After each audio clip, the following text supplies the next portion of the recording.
What's up, guys? Welcome back to another episode of Boomer's Bees. I thought today would be a perfect day for a little fireside chat. Let's get to it.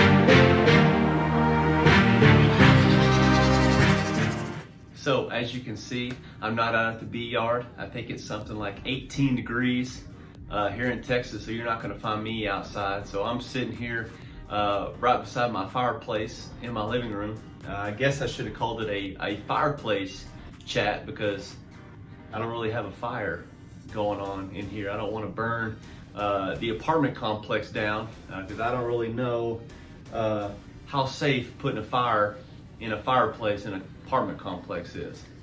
So I thought I'd come and make a video for you guys. I've got a lot of questions over the last couple weeks about what do beekeepers do in the wintertime. Well, one of the main things that beekeepers do in the wintertime is get all their equipment ready for the new season. So here in Texas, you know, the weather fluctuates so much. Coming up in about another month and a half, it's going to start to get a lot warmer. The bees are going to start to reproduce.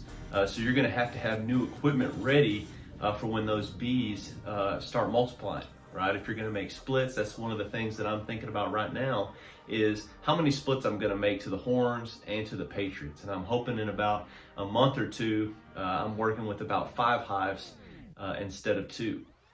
And right now, on the commercial side of things, beekeepers from all across the United States are out in California at the almond pollination. It's the biggest pollination in the United States. Beekeepers from all around the United States send truckloads all across, all the way over to the valleys of California to all the almond orchards.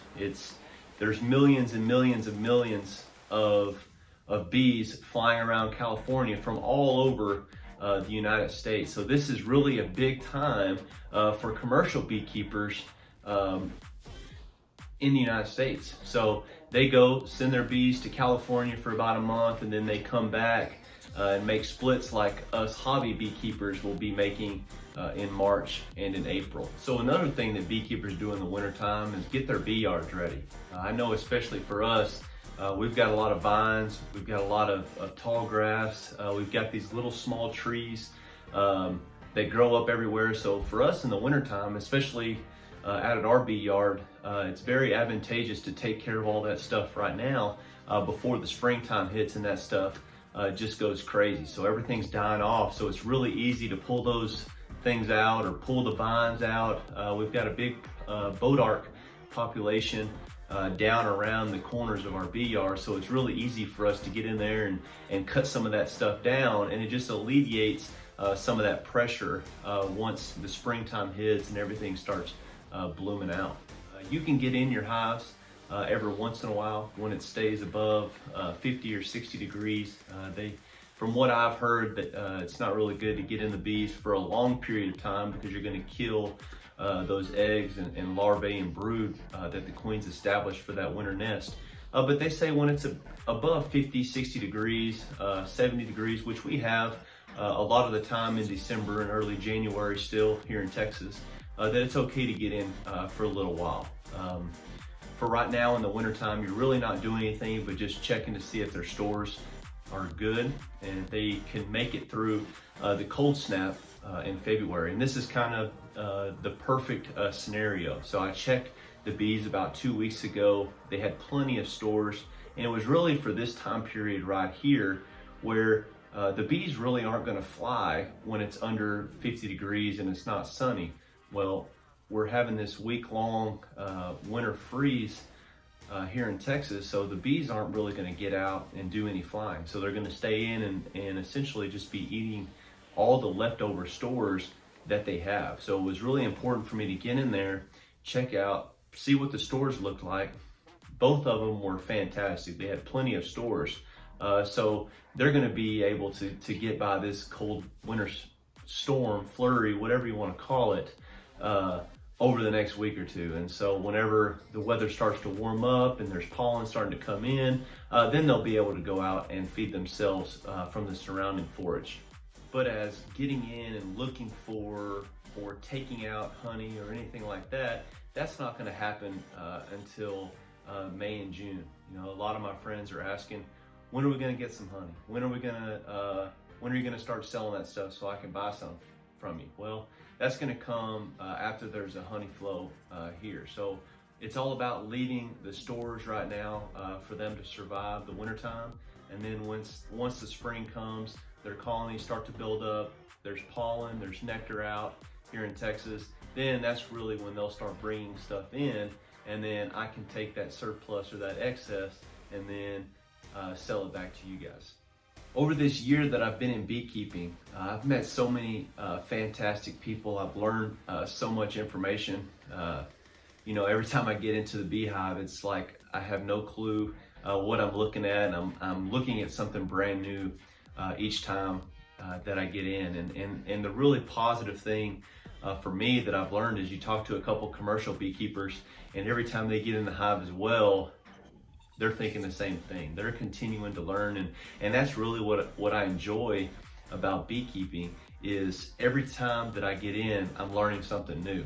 I want to be a continual learner in all I do, and man, the bees really help you do that, you know, because something could be different, something could change.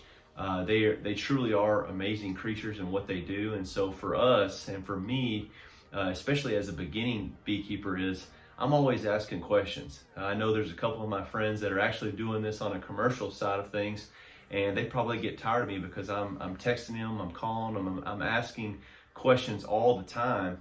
And I hope one day that I can turn around and help other beekeepers with the information that I've known. I know that I've learned a ton since last April whenever I started this beekeeping journey, and I hope that I am helping other people along the way as well, because this truly is a remarkable hobby to be a part of.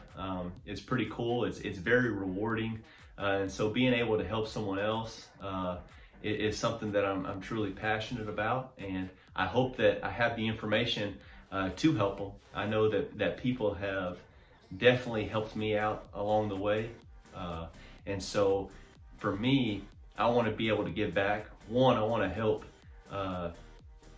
the country, the countryside that we live in, the population that we live in. I think that bees are truly, like I said earlier, remarkable creatures, and if the bees go away, there's all of our food. 80% of our food is pollinated by bees that we eat, and so I'm trying to do my part in saving the world as well, and hopefully other people will see my passion for it and think, man, that's pretty cool. You know, that's kind of how I got hooked. I'm watching YouTube one day and say, man, I think I'd like to do that. And so hopefully when people see my videos, they do the same thing. And you know, my comments are always open. I try to interact with you guys as best I can. And so if there's ever a question or something that I'm doing wrong, don't feel bad about leaving a comment and telling me I'm doing something wrong, because I'm here to learn as well. So if you haven't checked out my Instagram, check out my Instagram. Make sure you hit the subscribe button. I posted a funny little video on my Instagram yesterday. So man, check it out. Leave me a comment. Give me some video recommendations of what you guys like to see. And man, thank you guys so much for the support that you guys given me. And remember, go out and be somebody.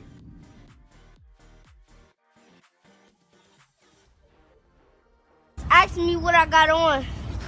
They be like, hey Brandon, what you got on? Don't worry about it. Don't worry about it, sweetheart.